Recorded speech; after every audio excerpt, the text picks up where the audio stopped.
से जाहिल लोग जो है महामूर्खता वाली श्रेणी में। अभी अभी आपने जो वीडियो क्लिप देखी वो वीडियो क्लिप इन्हीं महाशय के वीडियो का है। ये महाशय एक शिक्षक हैं जो सिविल सर्विसेज की तैयारी कराने का दावा करते हैं।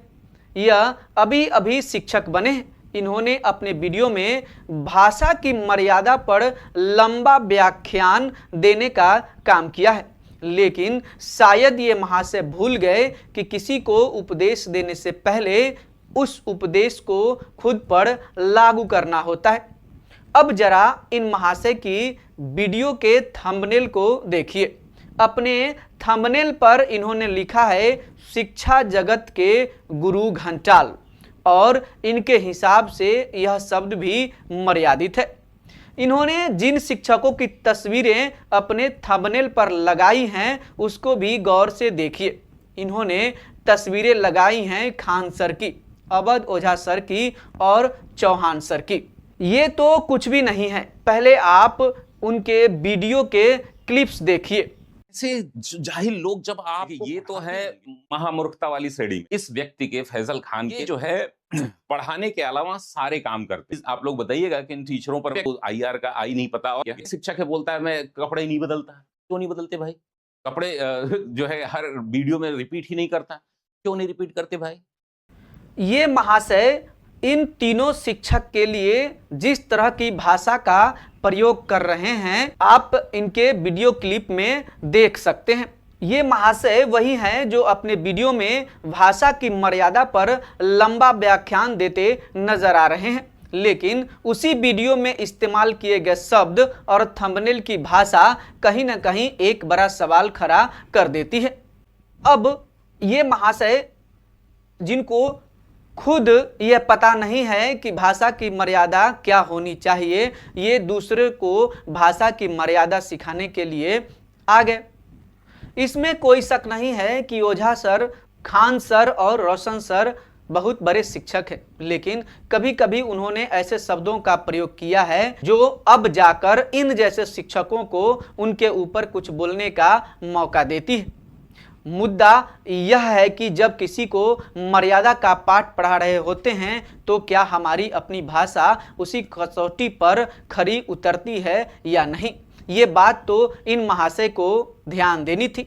और जब बात देश के बड़े शिक्षकों की हो जिन्होंने लाखों लाख छात्रों का भविष्य संवारा है, तो क्या उन पर टिप्पणी करते समय शब्दों की जिम्मेदारी और भी बढ़ नहीं जाती?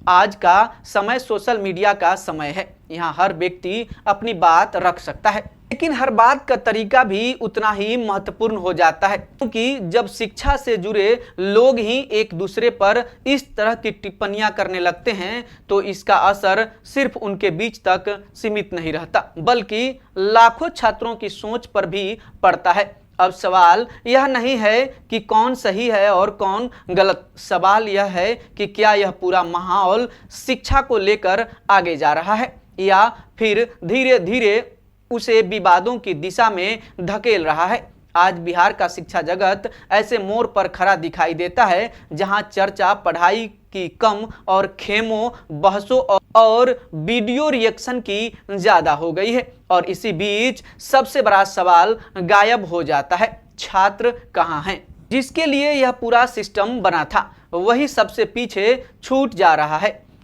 अब अगर इसी पूरे संदर्भ को थोड़ा और गहराई से समझे तो असली मुद्दा सिर्फ एक वीडियो या एक थंबनेल नहीं है, असली मुद्दा उससे भी बड़ा है। आज बिहार के शिक्षा जगत में जो सबसे ज्यादा चर्चा में है वो है खान सर और रोशन आनंद सर के बीच चल रहा विवाद, और यह कोई साधारण बहस नहीं है। यह अब धीरे धीरे एक ऐसे डिजिटल युद्ध का रूप ले चुकी है जहां हर कोई अपने अपने पक्ष में खड़ा नजर आ रहा है। और दिलचस्प बात यह है कि इस विवाद के बीच अचानक से कई नए शिक्षक और नए विश्लेषक भी सामने आ गए हैं। अब सवाल यह नहीं है कि कौन सही है और कौन गलत, सवाल यह है कि क्या सच में यह लोग शिक्षा को समझाने आए हैं या फिर एक ट्रेंडिंग विवाद है जिसे भुनाया जा रहा है। क्योंकि एक पैटर्न साफ दिखता है। जैसे ही कोई बड़ा विवाद शुरू होता है वैसे ही कुछ लोग सामने आकर उसमें अपनी कंटेंट की रोटी सेकने लगते हैं, जैसा कि अपने वीडियो में ये महाशय करते हुए नजर आ रहे हैं। अब जरा सोचिए, अगर सच में उद्देश्य शिक्षा सुधार होता तो चर्चा किताबों की होती, पढ़ाने के तरीकों की होती और छात्रों के भविष्य की होती। लेकिन चर्चा आज क्या हो रही है? कौन किसके खिलाफ है, किसने किस पर वीडियो बनाया और किसने किसे जवाब दिया, और कौन किसका समर्थक है। यही वह जगह है जहां शिक्षा धीरे धीरे पीछे छूट जाती है और व्यक्तित्व, विवाद और सोशल मीडिया की लड़ाई आगे आ जाती है। अब सबसे बड़ा सवाल यह है, क्या यह सब सिर्फ संयोग है या फिर सोशल मीडिया का एक ऐसा नियम बन चुका है कि जहां विवाद होता है वहां व्यूज होते हैं और जहां व्यूज होते हैं वहां लोग अपने आप पहुंच जाते हैं। क्योंकि अगर ईमानदारी से देखें तो इस पूरे माहौल में सबसे ज़्यादा नुकसान किसी का हो रहा है तो वो है छात्र, जो पहले यह देखते थे कि कौन बेहतर पढ़ाता है, अब वे यह देखने लगे हैं कि कौन किस खेमे में है। और यही बदलाव सबसे खतरनाक है, क्योंकि जब शिक्षा ज्ञान से हटकर गुटबाजी में बदल जाती है तो उसका असर सिर्फ क्लासरूम में नहीं बल्कि सोचने की क्षमता पर पड़ता है। अब एक सीधा सवाल आपसे, अगर यह विवाद कल खत्म हो जाए तो क्या यह खेमेबाजी बन चुकी है वो खत्म हो जाएगी?